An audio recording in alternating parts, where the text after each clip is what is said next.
So first things first, we're gonna get 300 milliliters of milk, and we're gonna add it to the saucepan.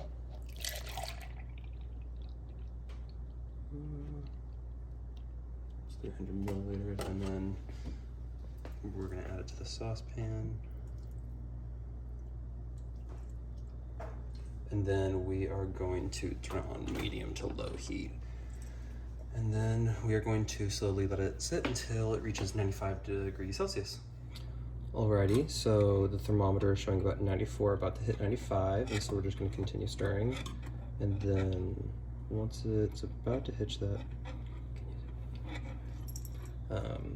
it's about to hit like 95. I just took it out of the milk for a second, so that's why. But now we're gonna remove this, and then we're gonna bring it over here and put it into this beaker.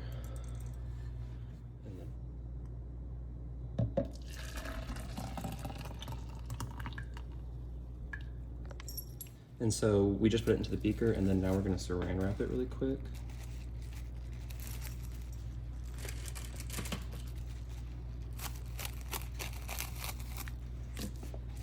And then poke holes into it. It says multiple, so.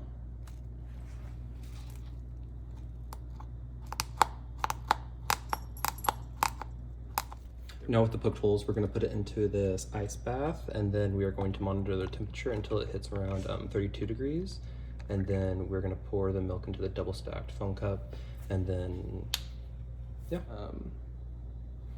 So it's been a couple minutes, and now we're just going to check on that again. We're going to pull it back a little, and then stir with another plastic spoon. And then put that there, and then we're going to get our thermometer, and then check the temperature. And seems to be in the 60s. Yeah, 60s and complete.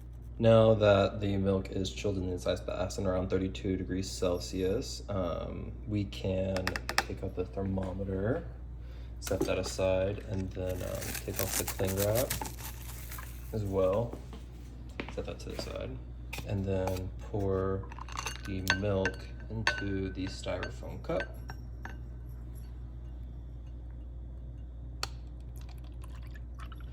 With about that much left at the top. And then we will add 1 spoonful of yogurt. Got a scoop of the plain yogurt, entered it there, and then I covered with cling wrap and the rubber band, and we will put it in a warm spot and check up on it every hour.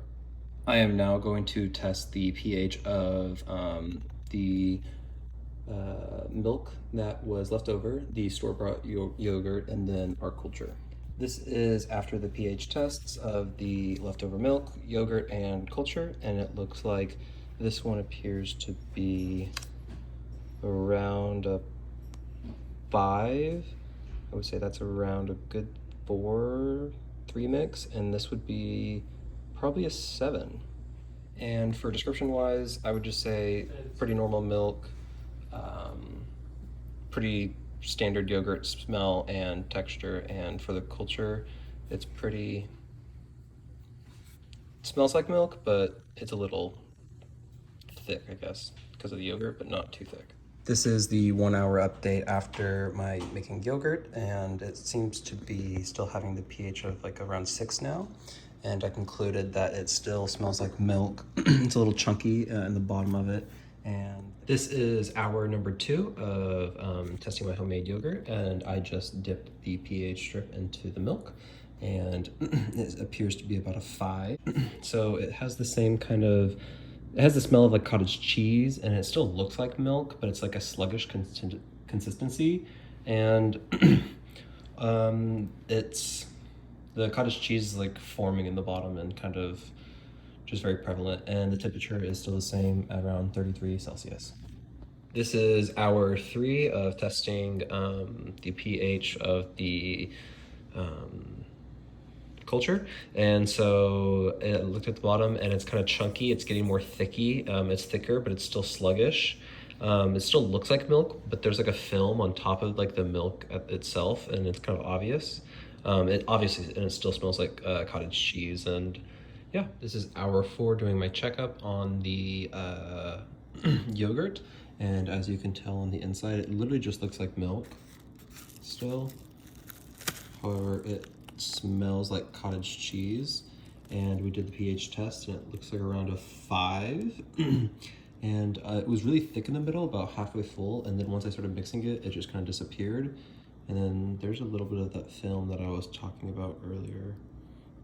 And it still smells like cottage cheese, and yeah. This is hour 5 updating on the yogurt, and it looks like the pH strip is around still a 5. It looks like milk still. And it's starting to smell like yogurt, less like cottage cheese. The temperature was 31 outside, 31 degrees Celsius outside, and it's progressively getting thicker in the bottom. So it's getting more yogurt consistency.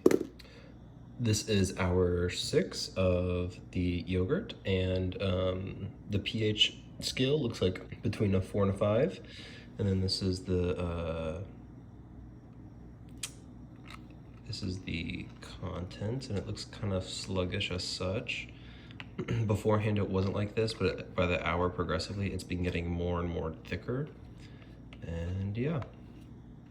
This is hour 7 into the yogurt culture, and beforehand there was like a film on top of this, but I did mix it together to check the consistency, and that kind of got away. But it is kind of like a mild thickness consistency, but it looks like watery jello texture. The pH also looks to be around more of a 4 this time, and the smell is essentially yogurt, and the temp was around 30 Celsius, and yeah. This is 8 hours in, and it concludes my experimental design portion. And so I dipped the pH strip in, and it came out around 4. And the consistency was very, very chunky, and it had a film, and you can kind of see it even now on top of that. And that's what I referenced to in my results. You can just kind of tell it by the consistency. It's very kind of gooey almost. And yeah, the temperature was also around 29 degrees Celsius. And yeah. This is the results section of my lab to make yogurt over with my culture. And so in the beginning it was around a pH of 7, and it smelled like milk, and then it just had very normal characteristics of milk with yogurt in the bottom. And then as it progressed over time, the pH did drop to a 4, and as time went on, for like the first hour it still smelled like milk, and it didn't really change until it started around hour 4, where it smelled like cottage cheese, and then to true yogurt around 5 and 6. And then the consistency also changed very throughout, especially probably within 4 to 6. And the temperature was all relatively the same, around 28 to 33 degrees Fahrenheit. So it really completed the 8 hours, and it did share a lot of the same characteristics, but there was a drastic change from still smelling like milk to yogurt, and other factors of that film being on the top of like almost oil, and not it being from before. So yeah. In conclusion, the homemade yogurt culture lab taught us a lot about how dairy and heat and exposure to other similarities and sister-like products can transform and turn into different organisms using yogurt, and then turning it into just with milk. So it was really cool to also see the pH change over time and see how that is affected. In conclusion, this lab was awesome, really cool, and yeah.